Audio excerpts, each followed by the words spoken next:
प्रभाव होता है, अंतःकरण साफ होकर ये रोम रोम करनाने लग जाएगा।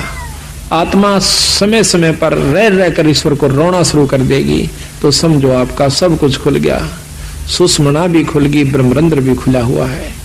तो जब तक प्रेम जीव में नहीं आता तब तक मुक्ति का अधिकारी नहीं होता। जब सत्संग सुनकर उसकी आंखों में तो पानी नहीं पड़ रहा है या सुमरण करते हुए अंतःकरण में उसमें ठेस नहीं लग रही है तो भक्ति प्रवेश नहीं हो पाई है। कोशिश कीजिए और ज्यादा। नाम सुमरण आप कर रहे हो तो सुमरण अपने जगह जमा हो चुका है, आपका हो रहा है, लेकिन अभी कमजोरी फिर होगी। उसका एक और तरीका, फिर सेवा कीजिए। आप सेवा करके देखियो किसी धाम पर अपने बंदी छोड़ के पर अपनी सत्संग में हाथ से सेवा करके देखना, और हो सके तो बर्तन तक साफ कीजिए, हो सके तो जूते तक भी साफ कीजिए, फिर देखना आपका सब कुछ खुल जाएगा। पर ये काम नहीं हो, ये होगा जो बात बनेगी।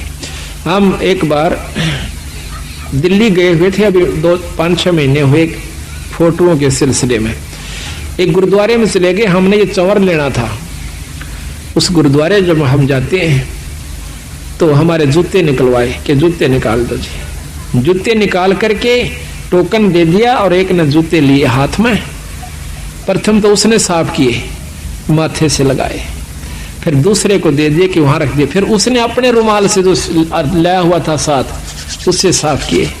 रुमाल को भी मत्थे से लगा और हमारे जूतों को भी मत्थे से लगा करके, और एक खोखा सा बना हुआ था जूतों का अलग से उसमें धर दिया। अब क्रिया तो वो कर रहे थे और शरीर में गुदगुदी मेरे हो रही थी कि बंदी छोड़े। ऐसा भाव जब हो जावे तो फिर बाकी कुछ नहीं रहता और सही नाम मिल जावे। तो इतना ये सब व्यवस्था बनाने के लिए इस सत्संग की आवश्यकता पड़ती है, ऐसे समागमों की आवश्यकता पड़ती है। अभी तक हमने क्या देखा है कि हम कभी सत्संग में जाते नहीं, जाते हैं तो सिर्फ एक मुश्किल से अपना फॉर्मेलिटी सी करके चले आते हैं। लाभ तो उसका भी है, ऐसा नहीं है, लेकिन वही बात आओ भाई, जितना गुड़ गिरेगा उतना मीठा होगा। यही कारण से थोड़ा सा हिम्मत करो, क्योंकि सबसे बड़ा हमारा अभिमान अहंकार राक्षस है। जब हमने मत्था टेक दिया, जब हमने लंबी डंडौत ही कर दी, फिर कसर कौन सी राख ली? उसके बावजूद फिर अकड़ काहे की? जब सर्व सौंप दिया तो फिर अकड़ नहीं। इसको करके देखो कभी तो कितना आनंद आता है। आप सत्कर मान लियो, मुझे तो आप मतलब समय नहीं देते, मैं अब भी आपके जूते साफ कर दूं, ठाकर दर दूं, मुझे कोई नहीं, ये एक मात्र भी ये नहीं है कि मैं बहुत बड़ी उस पर पहुंच चुका हूं ना। ये जीव जब तक इस सृष्टि में है वो कुछ भी नहीं है।